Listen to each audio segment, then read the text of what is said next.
अस्सलामु अलैकुम वरहमतुल्लाहि वबरकातुहू। आज की इस वीडियो के जरिए से हम आपके सामने एक बहुत ही अहम मसला पेश करने वाले हैं और वो मसला ये है कि अगर कोई शख्स जो लाचार है, मजबूर है, या तो बीमारी की वजह से या बीमारी की हालत में इंतकाल फरमा गया और वो रमज़ान के रोज़े नहीं रख सका, तो अब उस रमज़ान के रोज़े उसके छूट जाने की वजह से उसके कितना फिदिया अदा करना पड़ेगा, उन रोज़ों की जो छूटे हुए हैं उसका कितना फिदिया अदा करना पड़ेगा। तो आज की इस वीडियो के जरिए से हम आपको ये बतलाने वाले हैं कि एक रोज़ा छूट जाने पर उसका कितना फिदिया अदा करना है, गेहूं की शक्ल में कितना देना है और अगर हम कीमत अदा करें तो हमें कितनी अदा करना है। तो सबसे पहले हम इस मसले को अच्छी तरीके से ये समझ लें कि किस शख्स के लिए रोज़ा छोड़ देने पर उसके लिए फिदिया होता है। तो देखिए, अगर कोई शख्स ऐसा मजबूर और ऐसा परेशान है कि जो बड़ी बीमारी के अंदर मुब्तला हो चुका है और अब उसके अच्छे होने की बिल्कुल उम्मीद नहीं बची है, बल्कि वो रोज़ बरोज़ मौत के करीब जा रहा है और उसकी बीमारी बढ़ती जा रही है, तो फिर और ऐसे शख्स से रमज़ान के रोज़े छूट रहे हैं, तो फिर ऐसे शख्स की तरफ से रमज़ान के रोज़े का फिदिया दे दिया जाए। और या फिर ऐसा शख्स ऐसा बीमार है कि जो सर्दी के मौसम में जब दिन बहुत छोटा होता है, उस छोटे दिनों के अंदर भी उसके लिए रोज़ा रखना दुश्वार हो, महाल हो, मुश्किल हो, ऐसे सर्दी के मौसम में छोटे दिनों के अंदर भी वो रोज़ा नहीं रख सकता है। अगर कोई शख्स ऐसा बीमार है तो फिर उसकी तरफ से एक रोज़े के बदले में जो फिदिया दिया जाता है वो ये है कि 1.25 किलो गेहूं एक रोज़े के बदले में दे दिए जाएं। ये उसके लिए कफ़ारा हो जाएगा। और या अगर 1.25 किलो गेहूं नहीं दे सकता है तो 1.25 किलो गेहूं की कीमत पैसे के शक्ल में दे सकता है, जिसकी तकरीबन आज के हिसाब से 50 या 55 या 60 रुपए होती है।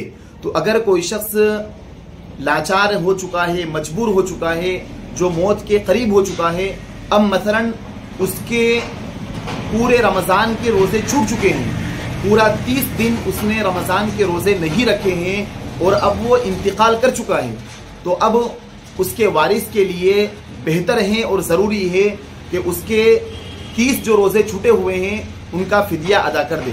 अब उसका 30 रोज़े जो मुकम्मल पूरा महीना रोज़ा नहीं रखा है उसका फिदिया कितना होता है, तो 30 रोज़े का फिदिया होता है 60 किलो गेहूं, यानी एक रोज़े का 1.25 किलो गेहूं या 2 किलो गेहूं। तो 30 रोज़े का अंदाजन जो ज़्यादा निकाल दें तो बेहतर है, तो 30 रोज़े का 60 किलो गेहूं अगर निकाल दिया या हमने 60 किलो गेहूं की कीमत अगर हमने अदा कर दी तो ये उसका फिदिया अदा हो जाएगा।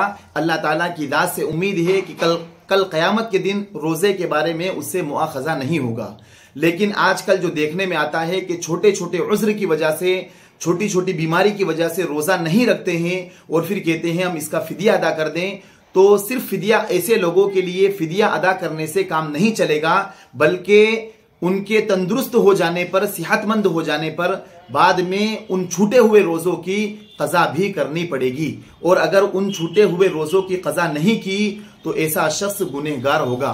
फिदिया ऐसे शख्स के लिए है कि जिसके लिए रोज़ा रखना महाल हो, जो किसी भी सूरत में, चाहे सर्दी के छोटे दिन हो, उन दिनों के अंदर भी रोज़ा नहीं रख सकता हो, या फिर ऐसा बीमार हो कि जिसकी बीमारी मुसलसल बढ़ती जा रही हो, जो मौत के करीब पहुंच रहा है, ऐसे शख्स के लिए फिदिया है।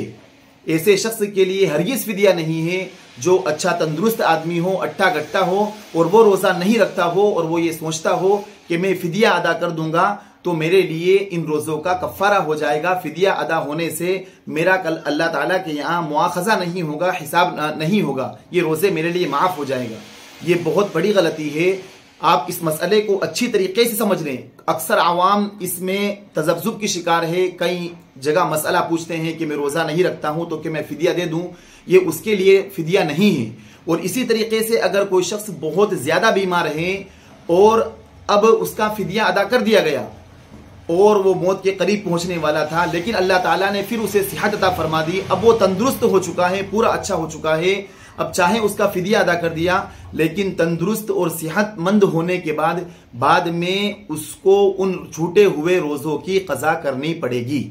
मसलन अगर कोई शख्स काफ़ी बीमार हो चुका था, वो मरने के करीब हो चुका था, अब उसके मसलन 5 रोज़े छूट गए थे, तो अब 5 रोज़े छूटने की वजह से 2 किलो गेहूं के हिसाब से 1 रोज़े छूटने पर तो 10 किलो गेहूं उसका फिदिया अदा कर दिया। अब बाद में अल्लाह ताला ने उसे सेहत अता फरमा दी। अब वो मुकम्मल तंदुरुस्त हो चुका है, सेहतमंद हो चुका है।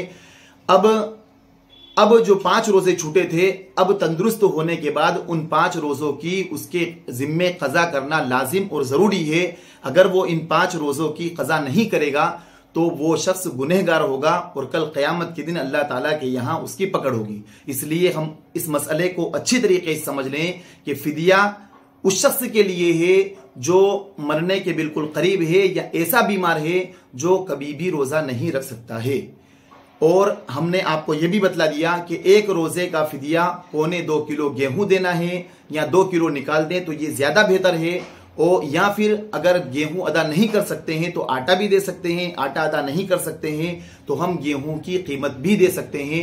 गेहूं की कीमत अदा करने पर भी हमारा फिदिया अदा हो जाएगा। और या गेहूं खुद हमने 2 किलो गेहूं दे दिए तब भी हमारा फिदिया अदा हो जाएगा। इस मसले को हम अच्छी तरीके से समझ लें। और ये मसला जो हमने आपको बताया है, ये मशहूर दारुल इफ्ता जामिया बिन्नूरी टाउन और मशहूर दारुल इफ्ता दारुल उलूम देवबंद और मुख्तलिफ किताबों से लेकर हमने आपको ये मसला बताया है।